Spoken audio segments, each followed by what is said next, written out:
Class 10, Chapter 5, Arithmetic Progressions, Exercise 5.2, Question number 19. Subbarao started work in 1995 at an annual salary of Rs 5,000 and received an increment of Rs 200 each year. In which year did his income reach Rs 7,000? तो इस question को समझना बहुत ही आसान है।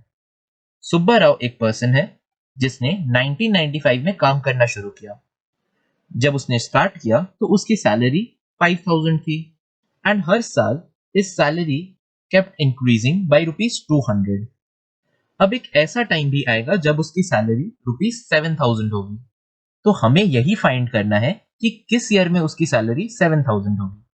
तो हम इस क्वेश्चन को इस तरह से प्रेजेंट करेंगे। Subbarao started working in the year 1995, तब उसकी सैलरी थी Rs 5,000। अब अगर उसकी सैलरी 200 से बड़ी होगी तो नेक्स्ट ईयर यानी कि 1996 में उसकी सैलरी हो जाएगी 5200।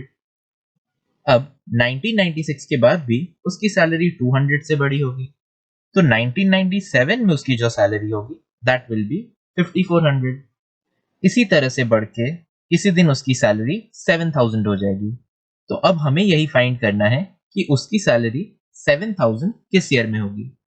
तो हमें जो सैलरी दिख रही है उसके सीक्वेंस को यानी कि 5000, 5200, 5400 एंड सो ऑन टिल 7000, इसको हम एक अरिथमेटिक प्रोग्रेशन मान लेंगे क्योंकि इसका कॉमन डिफरेंस कांस्टेंट है। तो अगर हम इसे एक अरिथमेटिक प्रोग्रेशन मान लें तो हम 5000 को फर्स्ट टर्म मान लेंगे, 5200 को हम सेकंड टर्म मान लेंगे, 5400 को थर्ड टर्म मानेंगे एंड लास्ट में जो 7000 है उसे हम मान लेंगे nth टर्म।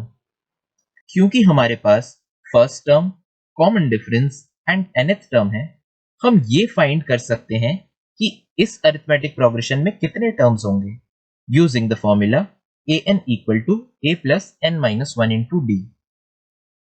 अगर हमने ये फाइंड कर लिया कि इस अरिथमेटिक प्रोग्रेशन में कितने टर्म्स हैं तो हमें ये पता चल जाएगा कि कितने साल बाद उसकी सैलरी 7000 हुई। तो अगर हम इस फॉर्मूला में गिवन वैल्यूज को सब्स्टिट्यूट करें we will get 7000 equal to 5000 plus n minus 1 into 200। अगर हम 5000 को 7000 से सब्ट्रैक्ट कर दें तो हमें मिलेगा 2000 which will be equal to n minus 1 into 200। Now we will divide both sides of the equation by 200।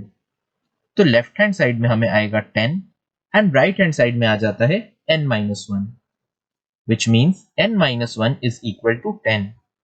अगर n minus 1 10 के इक्वल है तो n की वैल्यू 11 हो जाएगी। इसका मतलब ये हुआ कि 11 साल बाद उसकी सैलरी 7000 हुई है। क्योंकि सुब्बाराव ने 1995 में काम करना स्टार्ट किया था, जिस साल में उसकी सैलरी Rs 7000 हुई है that will be 1995 plus 11 which will be 2006। 2006 में his salary would have reached Rs 7000।